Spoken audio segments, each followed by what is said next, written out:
What's up, YouTube? I'm Trent McCare. Welcome to the Lean to Left podcast, season 1, episode 4, podcast where I and future guests talk about local and national politics in an effort to drive the conversation in a way in which I believe helps 99% of Americans through progressive policies and platforms. Sorry, running late today. Unfortunately, it is like 25 degrees here in Texas, and our infrastructure is not built for that. So my internet was down. Hopefully it's back up and stays up through this stream. Right now I show an excellent connection. Hopefully it stays that way. We're going to jump right into some quickie news. Get out of the way before we dive into some deeper topics.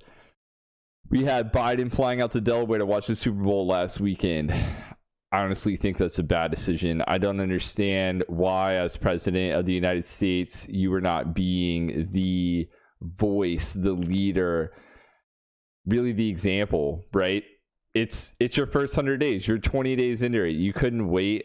I mean, you have, excuses. We were going to get the rest of our furniture, blah, blah, blah. But you literally have an entire just army of individuals who could have gone and done that for you, live streaming. I just don't get it, right? I mean, it's just like Gavin Newsom going to a restaurant. You're the leader. You're the example. I don't understand how you end up in a situation where you're in that position. So I think it's bad on Biden. I can go out and do things like it's just, but I'm not the president, right? So I just don't get it, right? It's, I just went and helped the neighbor with his recliner as I was running my dog yesterday, as I was wrapping up, bringing him some furniture to his house. He really wanted to shake my hand. I was like, no, thank you. No, thank you. And then he still tried. He thought it was because his hand was dirty, greasy. I was like, no, I'm really just trying to be cautious. Like, you're 70 years old, blah, blah, blah. And, but even with all that, I'm not the president, right? Like, Joe Biden, you're the president. You got to do better. You got the COVID relief package. I think this is going through on reconciliation. I think the real question is whether or not the $15 minimum wage will make it through with the package. That's kind of up to the oldest member, basically the longest standing member of the Senate, though there is a chance that Kamala Harris can overturn it as vice president. So we'll see. The other thing that's being discussed is lowering the cap for who would get the full payment. I think it's absolutely ridiculous, right? They're talking about lowering it from $75,000 to $50,000 as an individual, basically double that for couples. I think that that's a ridiculous thing to do, right? You're talking about the gap between 50 and 75 is not that much money. You're talking about my mother, basically a single teacher living at home. Why are we trying to not give them a check? And then the other thing is that unemployment is way higher than it was in 2019, right? People who were making $15-$20 an hour with their previous job, with my previous job, right? Hourly employees who have now been laid off, they don't get checks because their 2019 income was too high. That's absolutely insane. So I think this entire discussion about putting some sort of cap is ridiculous if you can't means test it in a way that doesn't catch people like my mother and a bunch of employees that I care about, right? We have 3 major protests happening right now around the world. We have one in Myanmar where the military committed a coup basically about a week ago. They're promising to hold an election in 1 year. The U.S. government, Joe Biden, has declared this a coup. I think that it's pretty interesting to see this because Myanmar is a situation where you've had coups throughout their history, at least in the last couple of decades, but you really had a 10-year period of nothing. So now you have 20-year-olds who are in college, just graduating college, right, or whatever in Myanmar, and they've never understood the rule under military, right? So they're not comfortable with it. They're not accepting of it. So I think that young people in Myanmar may really step up and enact some change. In India, we have protests occurring led by the farmers. These have been going on for a little while. There's tens of millions of farmers in India. It's not like America where you have just giant megacorp farms. That's actually what India is trying to, the Indian farmers are trying to avoid. India is trying to nudge them the other direction, basically, to get away from subsistence farming, 5-acre farms.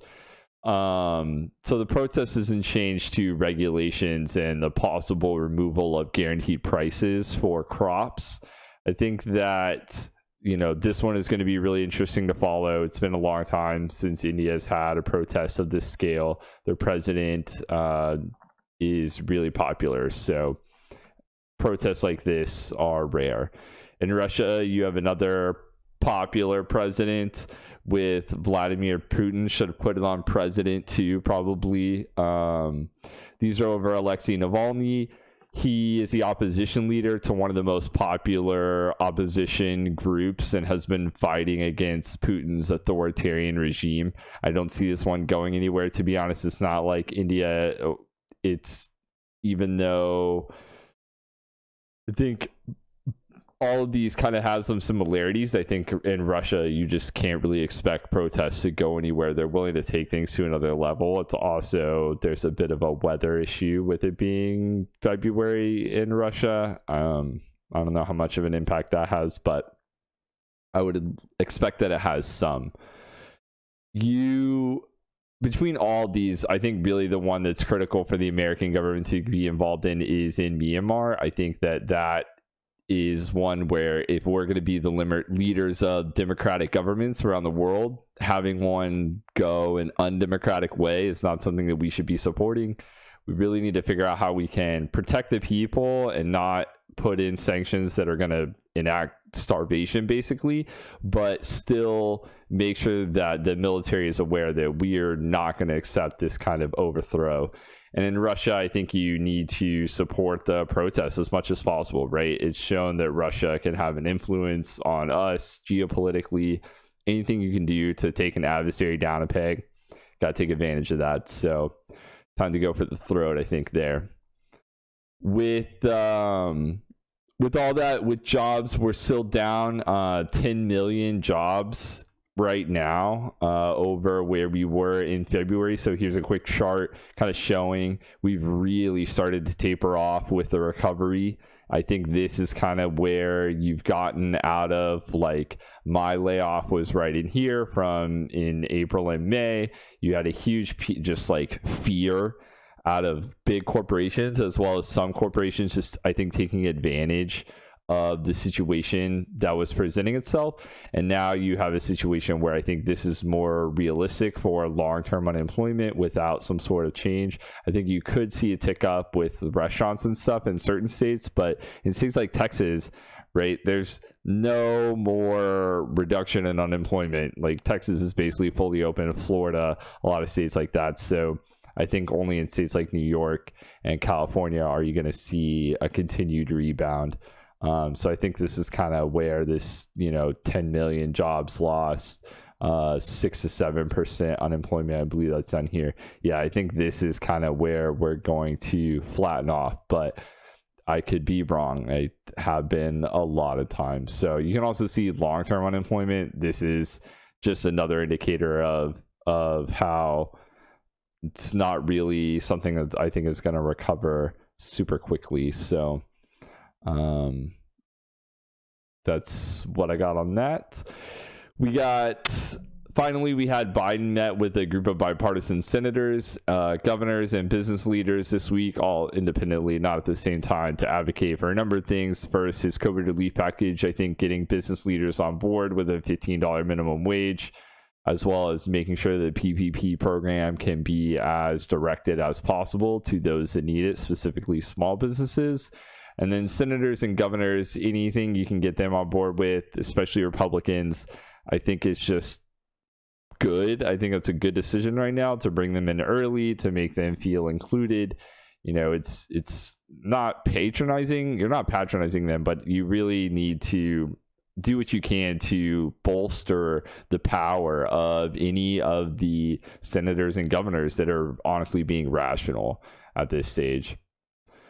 We're going to jump next into COVID. We just passed 470,000 deaths. We have an average of 3K a day. So I can show you that right now.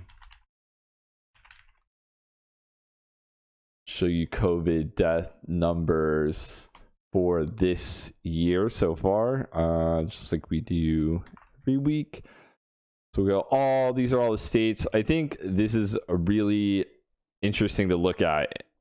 So you have the new cases. So cases have just fallen off a cliff, to be honest, since sometime in the middle of January, which is really, I think, like I said previously, indicative of holidays kind of tapering off.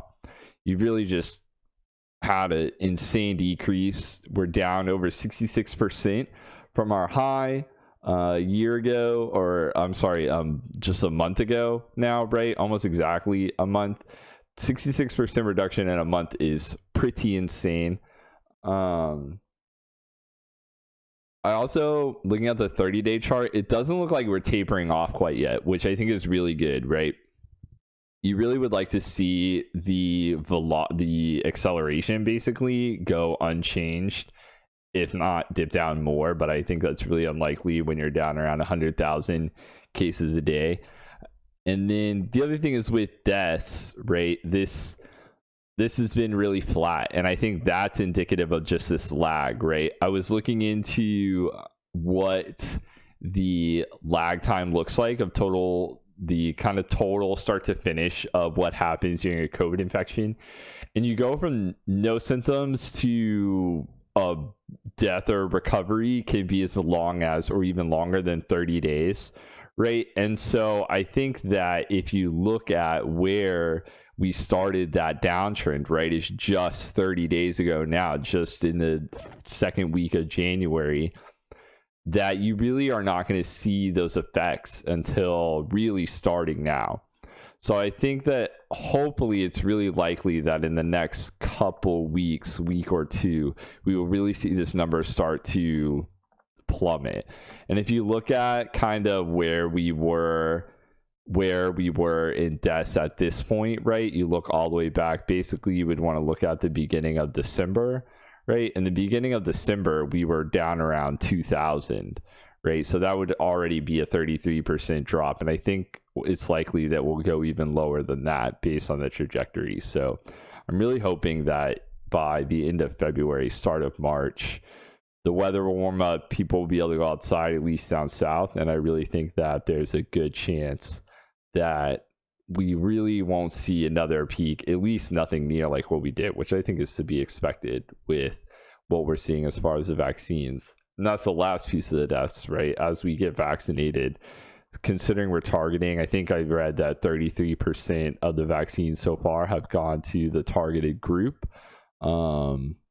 That's really an incredible improvement, right? So the last thing before we get into this, I want to talk about a lot of the discussions around how big we should go about the COVID relief package. The number, this is really morbid discussion, and I hate to talk about it this way, but we kind of have to. The cost of COVID is more than just jobs lost. It's more than the GDP, right? We have all those lives lost, and it's really gross, but there's a dollar value associated with those lives, right? And that dollar value is about $10 million a person. With 470,000 deaths so far, right? That's $4.5 trillion, right? We're going to be nearing $5 trillion in loss just on the deaths, right? So every preventable death is $10 million. So if you're talking about what we need to spend, right, when it comes to vaccine development, getting vaccines rolled out, any sort of PPE, communications, really anything, school safety, all those kind of things, the costs should really be evaluated in those terms, right? And what can we put in, not just those terms on top of the deaths, but even just cumulatively, right? You have both from a fiscal perspective and from a morality perspective. There's really I do not understand the idea that we need to go small, right? That we should do anything but everything we can do to make sure that we can reduce the death count as much as possible from this point forward, right? Nothing we can do, unfortunately, about going back. But all right, off of that. So let's get to the good news, right? We got vaccine rollout continues, right? We're up to 1.6 million a day. That's really, really incredible. That's up again from last time we talked. We're up to 48 million doses.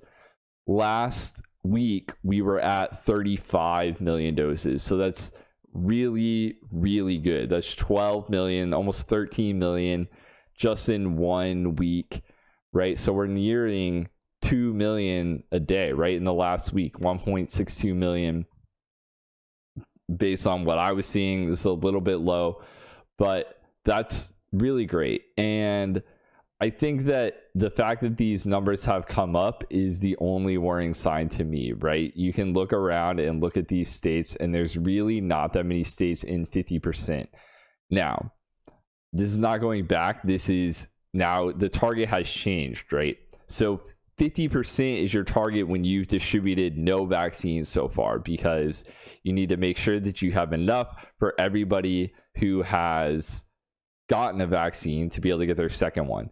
Well, if you look at Texas, right, we have a certain number who have already had their second. For some reason, it's not showing, but there's a certain number who have already received their second dose, right? And so once people start receiving their second dose, you don't need to save for those individuals who've gotten their first shot, right? Now they've already gotten their second dose. So what I was calculating was that the target for Texas should probably be between 60 and 70%. So we're a little over that. And I think that's going to be true for most states. I think this is incredibly dangerous. This is ridiculously dangerous in my mind. And Dr. Fauci agrees that we do not have any data that says that issuing one dose and not having a second dose in the correct time window is a good idea. So I think that we should focus on making sure that we're saving a stockpile that can make sure that we can distribute the doses as needed. And I think that having states near 95%, 90%, 88%, that's just a bad idea, right? That's just not a good idea in general. Well, one more thing before we move on. We got that target of 100 million vaccines, right? So right now, with the vaccines at the rate that we're at, right, just with the US, we're almost halfway there. So that's on pace for the first 57 days of Joe Biden's presidency. So it's way above the pace for 100 in the first 100 days. So I think it's extremely likely that we may even hit 200 in the first 100 days, but I don't want to get too aggressive. I think it's kind of interesting that Joe Biden maybe selected such an achievable target. So hopefully we can hit more than that by the end of April, but we will continue to keep an eye on it, make sure that we keep you up to date. Now, let's jump into the next topic. We have the fight for 15, right? So in the fight for 15, what does that mean? That means the fight for the $15 minimum wage. Okay, so the $15 minimum wage is really an attempt to just bring up the very, very bottom earners in the United States and bring them to a level that is even remotely acceptable, right? So the poverty line in the United States is $13,000 for an individual and $26,000 for a family of four. If we look at where people are in that, so that's about 10.5% of the population, and that's been declining for the last number of years. So it's really great. But we really should not, in America, right? We're the world's leader. We should be leading the charge when it comes to the lowest poverty rate on the planet. And there are still 40 million Americans who are under the $15 an hour mark, which is about $30,000, $32,000 a year. Okay. The effective current minimum wage is about $12. So what do I mean by effective minimum wage? So that is a combination of both mostly what states and local governments have enacted independent of the national government, right? So that's New York, California, a bunch of states, some cities have, Florida, right, just voted on moving towards a $15 minimum wage, right? That just shows you how popular this is, right? A swing state like Florida, you have a lot of retired voters who are basically unaffected by minimum wage, and yet they still had a ballot initiative, basically not a Senate vote or a House vote, but a ballot initiative to raise the minimum wage. So that just shows that this is a really popular issue, right? And who is this going to affect, right? This is, first off, it's going to affect all of us. And I believe basically everybody positively, except for Jeff Bezos and the Walton family, right? So this is 40 million working Americans, right? That's a really staggering number that are going to be affected by this. That's 38 million adults. So just to show that the idea that this is what kids are being paid and not your everyday Americans is just not correct. This is the evidence for that, right? That you really can't base this on the idea that this is just going to be Americans that are working, that, you know, or kids, 16-year-olds, high school students, right? 23 million full-time workers, so it's not even majority part-time, right? You got 23 million women, majority women, 11 million parents. This one really stuck out to me, right? There are 11 million parents who are under $15 an hour right now. I don't understand how you can pay for children at less than $15 an hour, let alone $7.25 like we have here in Texas, right, at the federal minimum wage. And 4 million kids, right? So that's a huge impact. That's really, honestly, massive, right? And on the flip side, you have, right, the buying power of what's happened to America over the last couple decades. So if this is basically a chart that shows kind of where Americans have their purchasing power been at the minimum wage, right? So if you look at the 60s, the glory days of America, what we're making America great again for, right? I would assume, I've always thought it was the 50s, 60s, maybe even 80s, Reagan era, right? This is all $10, $12 an hour, right? Equivalency.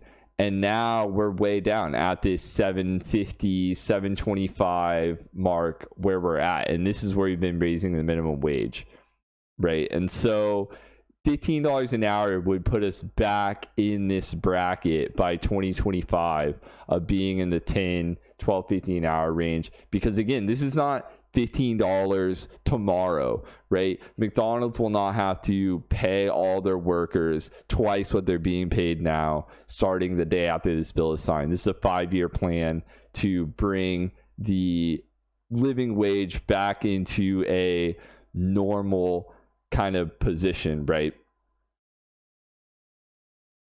And if you look at, right, just continuing where in this highlight of an era, right, you have in this 60s, 80s era of tax brackets, the top tax bracket for $100,000 was 70% in 1970, right? You compare that to today, and we have tax brackets, maximum tax brackets in the 30s, right? So on both ends of the spectrum, both on the low income and the high income side, like the shift from the 70s to now is absolutely insane. From the 60s and 70s, you had today 37% for people making over $500,000 is the tax. So, and that's the maximum, that's the highest tax bracket, right? That's not even effective. That's not even with all the deductions, considering how much more complicated our tax system is, right?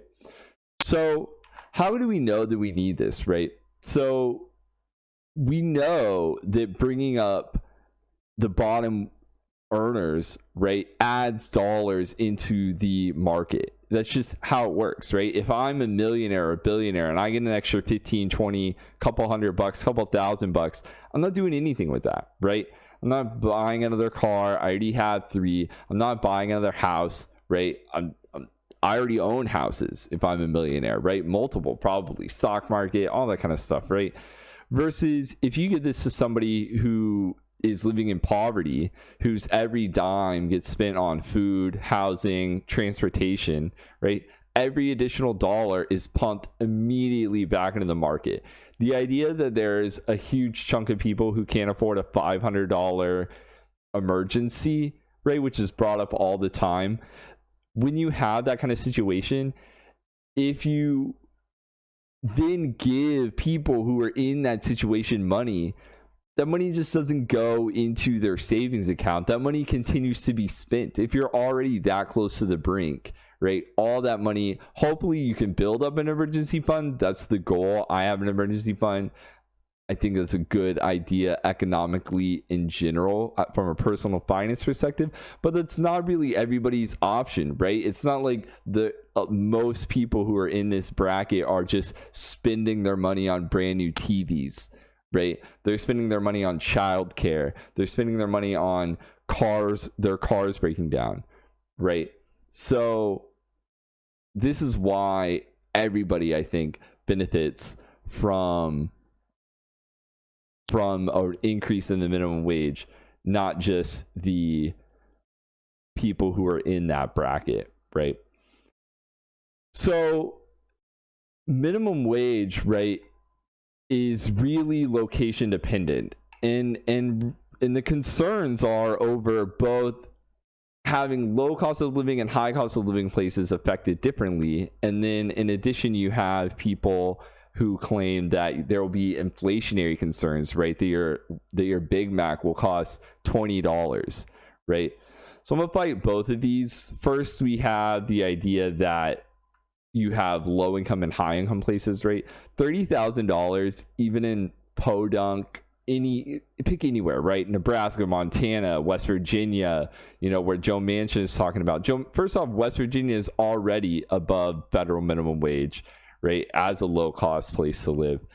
But then on the other side, you have the high cost place to live. I think $15 is already a low bar to put, right? So let's look at LA. This is from back in 2015 even. So we've had 5 years of CPI, which is, so CPI is a basket of goods. It is how we determine inflation, basically, for everyday Americans, right? So it's your gas, it's your furniture, it's food, insurance, it's all that stuff kind of wrapped up into a neat little bow and then adjusted throughout the decades, right? So if all those goods cost $100 in 1982, which is the year that it's based on, those things cost $250 today. And in 1920, they may have cost $20, right? So this is how we adjust these numbers for different environments as well as different decades or different years, right? So in LA, those things cost more than they do in Dallas, right? Housing is more, gas is more, food's more, everything's more. So even back in 2015, $15 an hour was like $10 an hour in average America, right? So already you're in a situation where $15 then was not enough. So setting this and saying that this is for bi-coastal elites is just inaccurate, right? And then you have the second half of the argument, right? You have the cost of goods. I'm going to pick an easy one. We're going to pick McDonald's, right? First, we're going to check what a Big Mac costs in Let's pick a random state. We'll pick Texas first. So it's about $4.50 here for a Big Mac. In Ohio, it's a little cheaper. Let's pick Michigan. It's about $4.25, $4.50, right? All right, so now we'll go to some more expensive states. We'll go to California. It's $5. So that's about, what is that? A little less than a 10% increase, right? You have Hawaii, a little bit more, almost 20% rate. But the real key is in California, right? It's about 10% more. That if we look up California minimum wage, it's $12. So what is that? That's almost double the minimum wage in Texas, where it's $7, and yet their burger is not $9. It's $5, right? So you see how that doesn't really make sense, right? We look up like Seattle minimum wage. We got $17 an hour, right? So we look up Washington. Their burger is basically the same price as it is in Texas, right? So this is already proving that when McDonald's needs to pay their employees a reasonable amount of money, right? $15 is not an insane amount of money. It is a reasonable amount for a day's work, right? A living wage, enough where they can get a roof over their head, a shirt on their back, and food in their bellies, right? That the cost of goods does not go up, right? It's really that simple. We know that this is a lie from big businesses. Then what happens is in Texas, right? That 50 cents that I'm saving, right? All those individuals now need assistance from the government because they can't survive off $7.25 an hour. So they need food stamps and housing assistance and everything else, right? Everything, Medicaid, everything that comes with this, with being in an income bracket of poverty, which is what the minimum wage currently is, a starvation wage, a poverty wage, right? I have to, my tax dollars, your tax dollars have to offset that, right? We pay the difference to make it to where the current U.S. government deems the standard with which you can live, right? Homeless shelters, right? Somebody who can't own, who can't rent, who can't maintain a place to live, homeless shelters come out of your taxes, right? It's that simple. So you're paying their wage anyways, at least up to a certain extent, right? Then we have the second half of this, right, which we're really just going to focus on this portion. So this is inflation over the last couple decades. It's keeping up really closely with CPI, right? It matches really closely. Now let's look. Between 1990 and 2010, there are no real spikes in inflation, right? Small spike here, maybe in 94, pretty decent spike here in like 2006, right? And then we look at minimum wage in the same time, right? Here's a graph that we already looked at of the minimum wage. There's no increase between around that 93, 94, and no increase around that 2005, 2006, right? 93, 94, maybe even 93 or 2. And then right around that 2004, 2005 mark where you see this crazy increase, that doesn't coincide with these increases in the minimum wage, right? There was no runaway inflation. Your home didn't lose value. The amount of money you had in your savings account didn't go down because of inflation, right? It's a myth. It's made up by people who don't want to pay people enough to survive. That's what I believe. It's just, there's no evidence in the last 4 decades now, when we've raised the minimum wage 3 separate times, that the apocalypse happened, right? So the idea that raising the minimum wage is gonna really crush our economy is just absolutely ridiculous, right?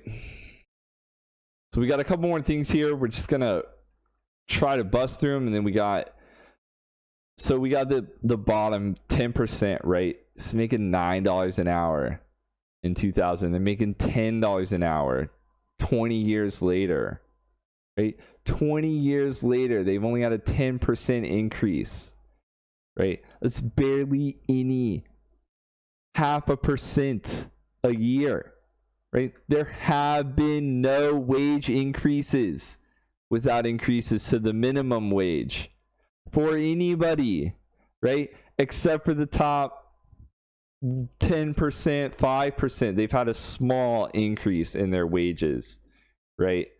But 0.5% a year is nothing. It's not keeping up with inflation, right? Absolutely ridiculous that this is happening, right? And yet, for some reason, when the CBO, this is why you can't really even listen to bipartisan government like research. This is how they're predicting wages and salaries to increase from 2019 to 2030, from 9 trillion to 15 trillion, 13 trillion in total, right? In 10 years, they're talking about a 25% increase in wages, right? They're talking about a 30% increase in wages. This is their prediction of wages. This is why they claim that not that many people will be brought out of poverty if we increase the minimum wage, right? They claim only 1.4 million people will be brought out of poverty, and yet we know that almost 10% of the population, if not 20% of the population, right? The bottom 20% are currently under the minimum wage that we're talking about in 2019. Right? This is how they can predict that those people won't be affected. It's because they think that this ridiculousness in wages and salaries is going to happen. And it's not going to happen, right? This was their prediction before COVID. Their prediction now is that, we just take off a year from our wage increases from 2020 to 2021, and then we just shoot back up like a rocket. Even though this hasn't been happening for the last 2 decades, right? Am I right? Am I wrong? Right? It's just, this is a ridiculous concept, right? I don't really know how else to just, I read through all of this. Do you see this? Do you see this? This is a giant update to the budget outlook. It went along with, they released a report that I don't have with me right now that shows the effect of, we can look it up. We'll just look it up. CBO $15 minimum wage right here. Bam. I read this document too, right? Just, this document was put out this year, a couple months ago. I believe this is a document, it looks extremely similar, that basically says that almost nobody will benefit from an increase in minimum wage, that unemployment will go up by 1%, only 1.4 million people will be brought out of poverty, and that's just not the case, right? We know that that's not the case, right? That's just, right? We'll reduce poverty but increase the deficit and cost jobs, right? This is This is what they're claiming. But that's just not the reality, right? We know that Amazon, Target, Walmart, McDonald's, all these companies are underpaying their workers, and we're offsetting their costs, right? Here are all of these articles. This is why you come here to the Lean to the Left podcast. Here are all these articles just spouting the same thing that the CBO is putting out there, and it's just not true, right? We just know that that's not true, right? For some reason, here we go. Maybe this is, yeah, here we go. This was it, right? 17 page. This is where all the conclusions came from. I found it. I read all of this. I read every word of this. I don't agree with it, right? It doesn't make sense. The inflation stuff doesn't make sense.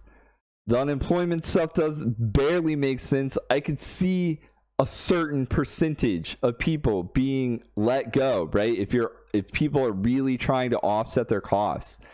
But I don't really think that if companies don't think they're getting a lot out of their employees, that they're just holding on to a bunch of dead weight right now anyways, right? I don't have anybody that I can fire at my job right now, even if it meant that I needed to raise their wage a couple dollars. Like, that's just not happening. So you may have a small fraction of people, but I couldn't even find evidence for that, right? The last times we raised the minimum wage, I wasn't finding that there were spikes in unemployment that came along with that, right? So I'm really just not sure that I agree with almost any of the findings of this report, even though it's bipartisan, even though there are Democrats involved, right? The numbers just don't add up. You could see from what I showed you from those charts that those numbers are not reality, right? Wages are not going to go up without this. We know that. They haven't gone up from 2000 to 2019. Why would they all of a sudden start going up now, right? So to end this, right, let's realize it that a rising tide lifts all boats, right? And I'm tired of lifting yachts, right? I'm tired of the yachts being the only ones lifted. It's time to lift some dinghies. It's time to lift some fishing boats, some bass boats, my boat, your boat, right? Instead of just Jeff Bezos's and Elon Musk's boat. Why don't we raise some boats of 99% of Americans, especially since the pandemic, right?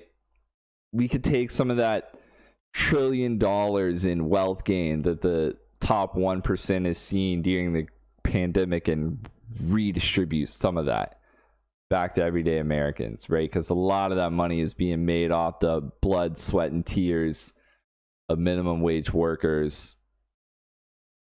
And that's just not right. All right, let's get into the last thing. We got impeachment. All right, so with impeachment, it's been rough.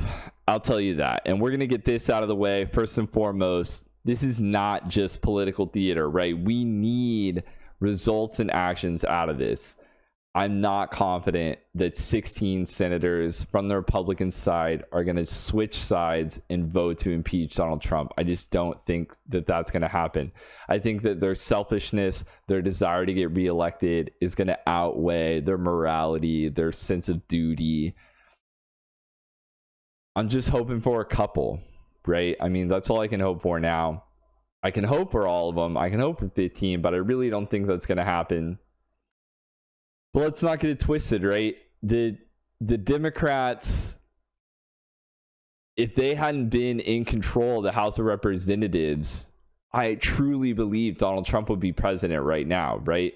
We can look at a chart showing, right? These are all the representatives who voted to overturn your election, right? Tuberville, Rick Scott, Roger Marshall, John Kennedy, Cindy Hyde, Josh Hawley, Ted Cruz, Cynthia Lummis. I barely even know all these people. Ted Cruz, Josh Hawley, John Kennedy. Those are major names. Rick Scott, right? Tuberville. What is the coach doing in frickin' Congress? But you know, you have all of these representatives. You're telling me that they couldn't have gotten a couple more if they had been in power? And then what? Then we're holding up the election, we're overturning results, we're throwing out just, it's really scary. It's a really scary thought, to be honest. And so not only do I think that if not for the Democrats winning in 2018, winning the House, the rioters themselves that were in there were a danger, right? We have messages, thanks to this, that are public now, thanks to this impeachment trial, that shows that rioters inside the Capitol were talking about shooting Nancy Pelosi's friggin' brain out, right? They were talking about hanging Mike Pence. They were literally steps away from where Mike Pence was being held, and were led away by the heroics of a few Capitol Police. And if not for that, Trump tweeting in the middle of the riot that Mike Pence was not living up to what Donald Trump wanted him to, I think would have gotten Mike Pence hanged. The VP, the Vice President of the United States, was feet away from the worst, right? And I think Mike Pence is one of the worst people. But that's not, you vote him out of office. Don't murder them in their office. And I think that the reason for impeachment is not that we're scared of running against Donald Trump again. I think that he's a terrible candidate. I'm scared that next time the Republicans might own the House and the Senate. And in which case Donald Trump would be president whether or not he wins the election fairly in 2024. And that's my real concern. All right, we're going to go over a couple things that have happened in the first couple of days of this impeachment. And we got some video that we're going to go through. And if we buy this radical argument. First, we're starting off with the impeachment managers of the House. They started off with, honestly, a pretty I'll just let you watch it. That President Trump's lawyers advance. We risk allowing January 6th to become our future. I'll show you. And that's the future I'm talking about in 2024. We will stop the steal.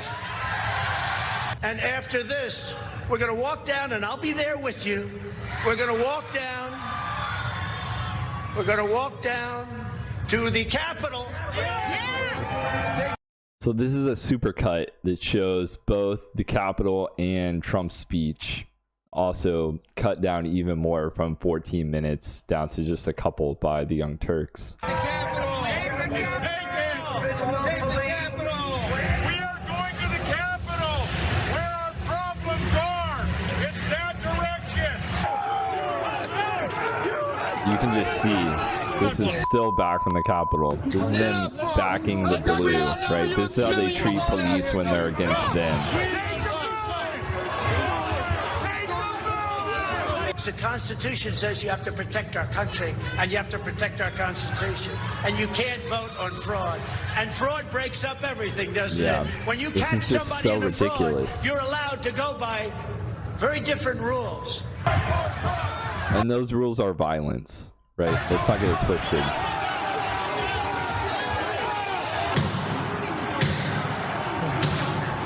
From inside the White House, or inside the Capitol.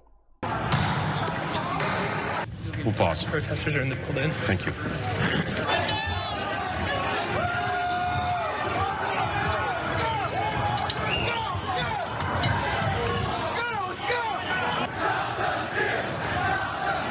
You can hear them stop the steal, right? They didn't come up with that chant. That's Donald Trump. fuck the blue. Excuse me. Bleep the blue, right? This is...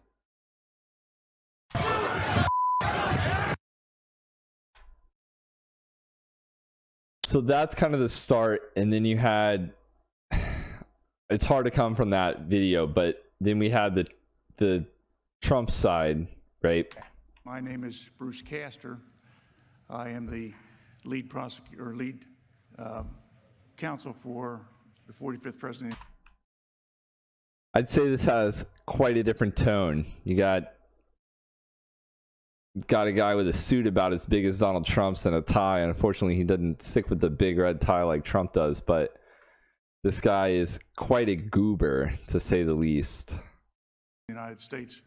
I was an assistant DA for such a long time. I keep saying prosecutor, but I do understand the difference, Mr. Reskin. I don't want to steal the thunder from the other lawyers, but Nebraska, you're going to hear, is quite a judicial thinking place. That's news to me, Nebraska being a judicial powerhouse. My parents had on a record, and we still know what records are, right? On the thing I only know about 8-tracks. And the other day, when I was down here in Washington, I came down earlier in the week to try to figure out how to find my way around. I worked in this building 40 years ago. I got lost then, and I still do.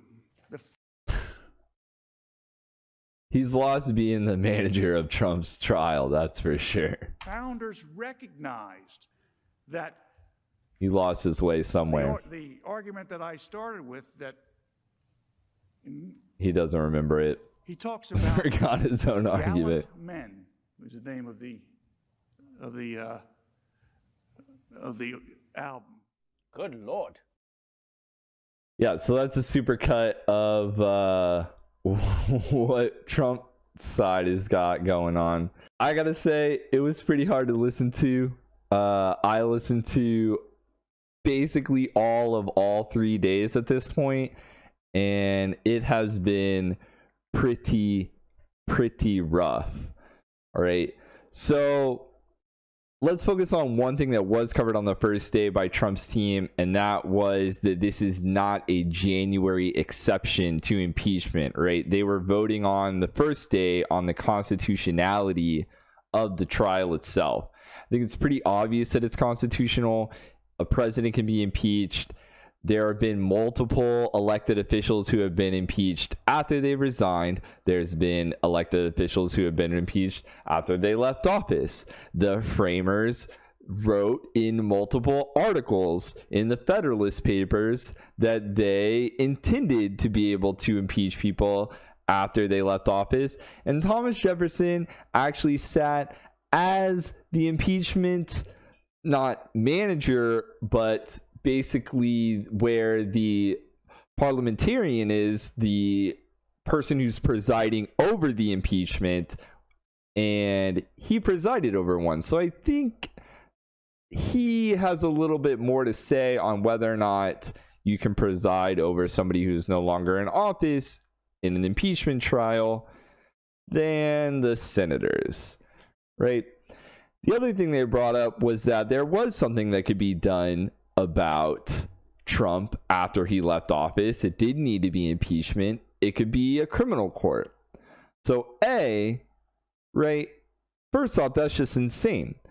You could do all these terrible things and then go to a criminal court, but what you did doesn't necessarily need to be illegal to get impeached, right? I mean, you know, high crimes and misdemeanors, but what gets you really impeached is political things, right? I could try to sell part of a state, and then I could probably be impeached for that. Or let another country just come and invade our country, and then let them, right? And I could be impeached for that. I don't know that I would get convicted in the court of law for those things. The other thing is that he is being convicted in the court of law, right? In Georgia, they're going out there. In New York, they've been going out there, Donald Trump, for a couple of months. And see, the conviction rate is not the same, right? In a legal battle, in a trial, that is a legal trial, a criminal trial, you need 100%, right? Beyond a shadow of a doubt. You need 100% of the jurors for conviction. In an impeachment trial, you need 2/3. So it's clearly not the same, right? All right, so that was just day one, right? Day two was really a depiction of the events that occurred on January 6th, right? Really setting up the stakes for what happened. We're not going to go through all of that. Honestly, it's pretty dark. There's a lot in there that I don't want to show on this channel. One thing that we are going to show is a hero, though. We're going to show, some of you may have heard of this man before. His name is Eugene Goodman.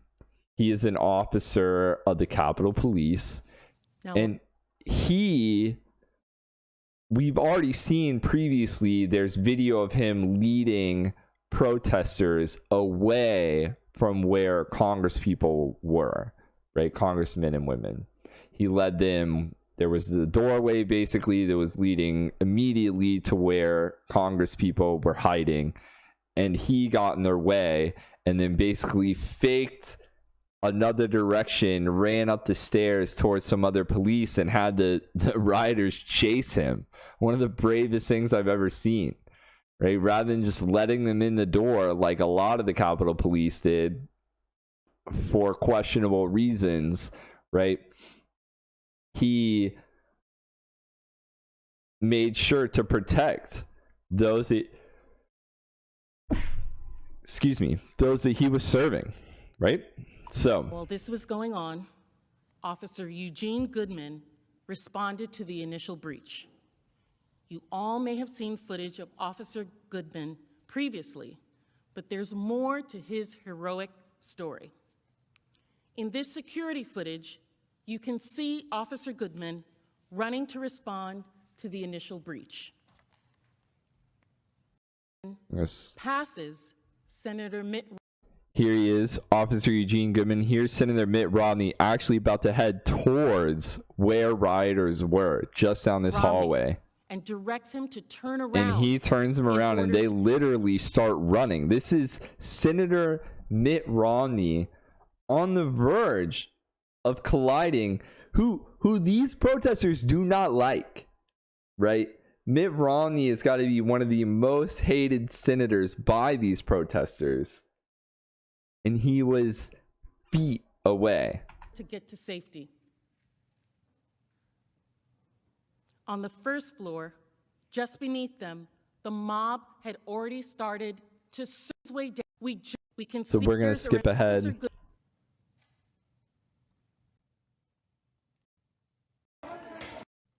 They're just messing up the video.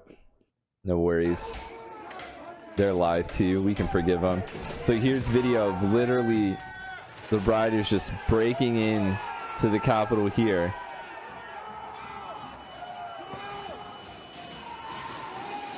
You can see tactical gear, MAGA hats, multiple people filming. That guy right there actually, let's go back. This man right here is actually a Proud Boy. Hey, you remember that? Stand back, stand by, Proud Boy, Donald Trump. This is him. There he is in the Capitol.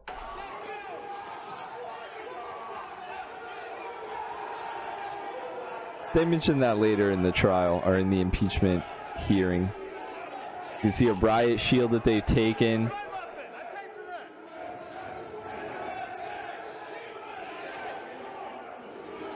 Chains of USA just make me sick, to be honest. These people all deserve to be in prison. They're traitors.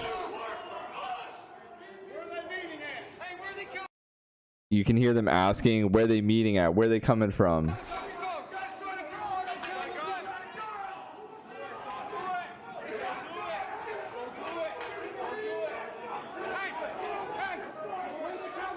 There's Officer Eugene Goodman right there.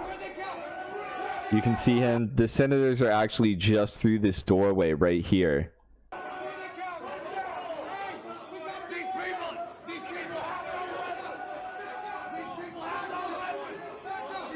claiming they had no weapons, even though there's dozens of videos with them with knives. They literally have a riot shield. They're using weapons to break into the Capitol. Hands up, pushing through. And then, thankfully, Eugene Goodman is leading them up the stairs.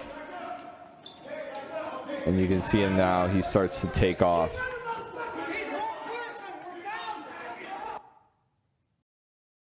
All right.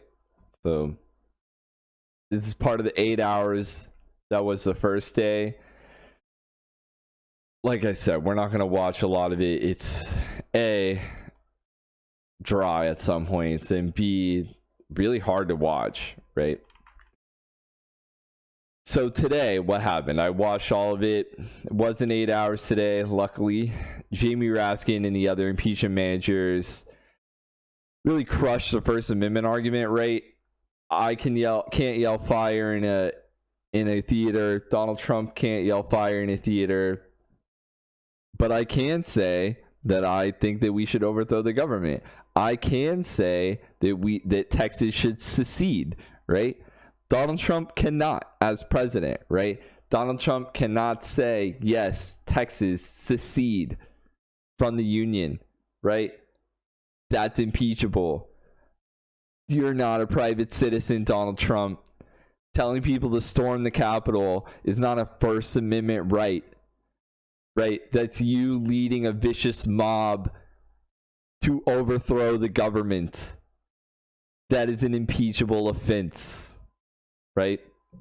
They also went over just dozens and dozens of Trump speeches and tweets going back months and years all throughout his presidency, where he supported running Joe Biden's bus off the road in Texas, overthrowing the government in Michigan when they tried to storm the Capitol, not once, but twice after they supported him. There are quotes from dozens of these terrorists that they reviewed showing that they were acting on Trump's behalf, not just after, right? I've seen that from a bunch of Republicans. Oh, of course they'll say Donald Trump was leading me. They don't have a defense for why they were in the Capitol. No. These are from before the 6th. These are from the 5th, the 4th, weeks before, months before. We're here for you, Mr. President. We'll fight for you, Mr. President. We'll do whatever you say, Mr. President. We'll be there for the Stop the Steal rally. We'll stop them from certifying the election, Mr. President. That's what these terrorists are saying. And that's what they've continued to say. That they'll do whatever the president, ex-president now, tells them to do. And then they had quotes from members within the White House staff. And when they resigned, due to the president's ties, not only to this just terroristic act of insurrection, but his reaction to it. That was what they talked about. His reaction to the scenes, how he responded, how during the riot he continued to throw Mike Pence under the bus after he knew that Mike Pence was in danger.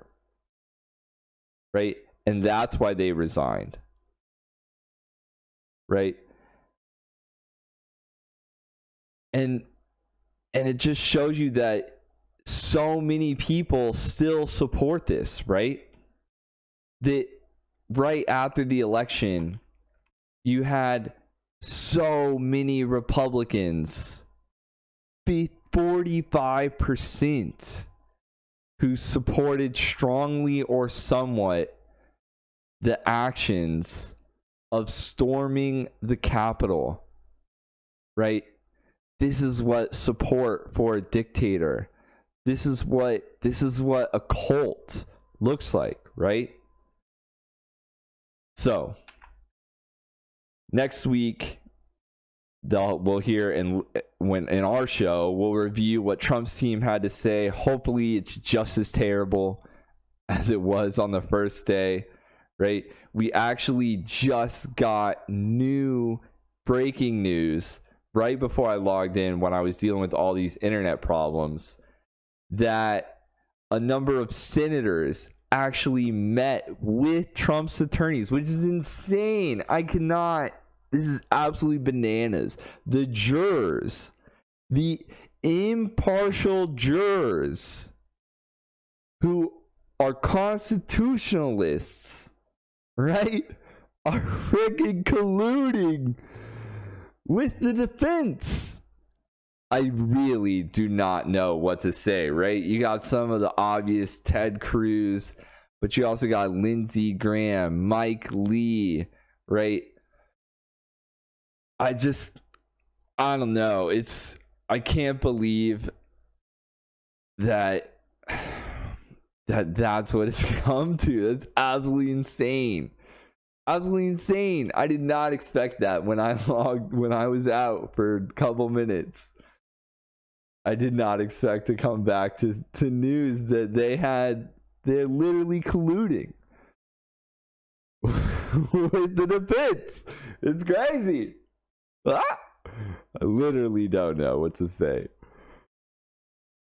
And basically what I'll say is I think that it's not going to matter, right? We'll hear what they had to say. They're going to talk about free speech, which we've already reviewed is gone, right? That's a ridiculous argument.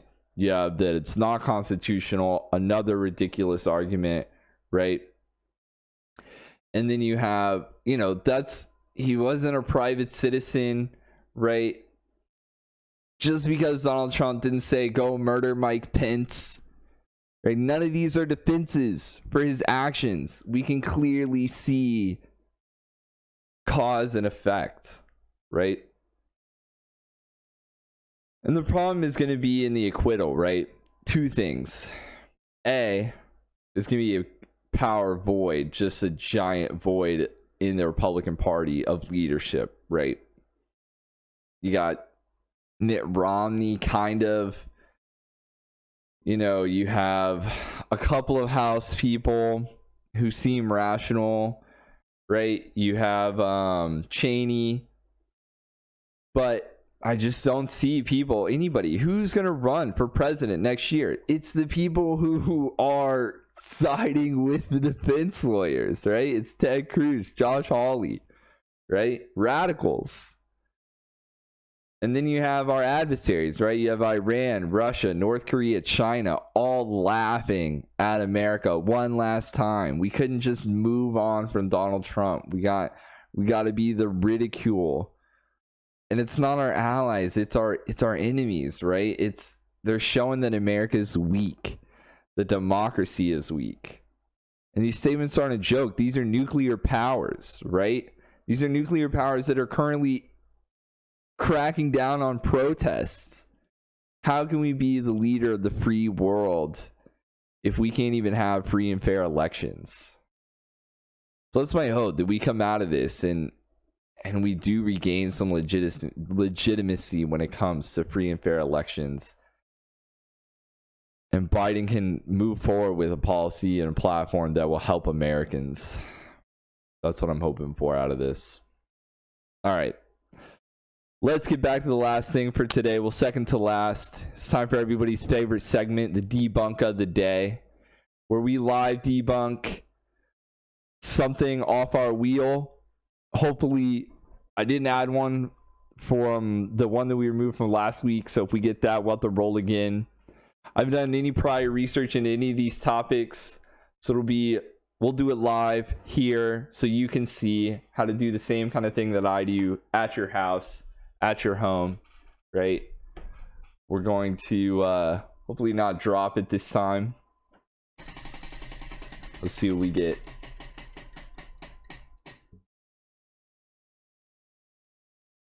We have Georgia counted hidden ballots. All right, so this will be perfect, right along with Stop the Steal, right? So here we go, doing this live. Georgia counted hidden ballots, right? And this was a really push by Rudy Giuliani, but there were a couple other of his lawyers who pushed this over the course of the Stop the Steal effort, right? So we have Forbes, who's fact checking, USA Today, right? But really, there's kind of a two-part video that I'm hoping that I find. So this has like a rundown of the key facts. One thing that you can really see, so video was really explosive. Let's see if we can see this tweet. Might have been removed. Nope, nothing. Unfortunately, I'm not seeing the video. Let's see if we can actually go to videos. Here we go. All right. Like this. Brush that. So let's see what we got from this video. So we got nonstop ballot counting, right? There were people who were counting the ballots, right? During the election. Let's see if this shows anything. Nah, this is just him talking. So this is a Georgia official disputing what Rudy Giuliani is saying, right? I'm actually looking for the video itself, but I'm really not finding it. So let's keep going. All right. Here we go. Surveillance tape. Hopefully this has the nope. Nobody wants to show the surveillance tape. Okay, here we go. Fox News, perfect. Right, so we got Fox News, right? Here we go. We'll mute this. We'll go full screen. See if we can see the video. Right, here we go. All right, this is where all the controversy came in, right? So they show a little clip where here they get perfect. This is exactly what I'm looking for. So they take these ballots. I actually know a lot about this one already. So they take these ballots, they put them in these suitcases. This is how you count elections. Now, realize this is a live feed that you could watch 24/7, 365, every second that Georgia was counting elections. This is a live feed. Literally, like, no way to hide it, right? But here you go. You can see them taking ballots. They put them in these suitcases. This is for safekeeping. This is so that they can't be tampered with. They put them under the tables, and then they continue. Here they go. Suitcases, putting them under tables. This is actually Fox News having to undispute their own claims that Rudy Giuliani made, right? Here they go. That's where they are. Okay, so this lady comes in right here with the highlight in purple. I think it's actually this lady right here. Yeah. So she's taking this suitcase out, and then they start counting ballots again, right? They take that suitcase out from under the table, right? But we just saw them put those suitcases under the table, right? They takes another suitcase out, right? And so this was literally the crux of this debate, right? Was that they were taking suitcases full of Biden ballots and taking them out from under the tables, right? Basically, it was really had some poetic narrative, right? Under the table ballots. But there's literally an entire 24/7 video that you can see, right? There's let's see, hidden ballots, Georgia Secretary of State, right? This guy came out, right? Georgia GA officials debunk the whole thing, right? Certify official debunk secret ballot suitcases claim to recertify. So this is the Augusta Chronicle, right? I don't know anything about this newspaper, but basically the Secretary of State, Brad Raffensperger, announced that the state would recertify the election. We have now counted every legally cast ballot 3 times, and the results remain unchanged, right? So he said, continuing to make debunked claims of stolen elections is hurting our state, right? So this is really all based on just, they took a 90-second clip, pulling out some suitcases, But then you literally just go like an hour earlier in the video and you can see them putting the suitcases under there. So there we go.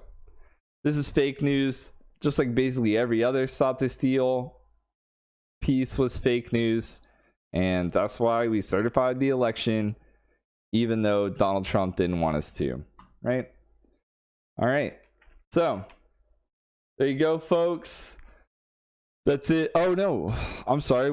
What can you do this week, right? Now that we've gone through the debunk, what can you do this week? Well, this week, what we're going to do is we're going to go and sign up for election reminders. Okay, so it's vote.org/election-reminders.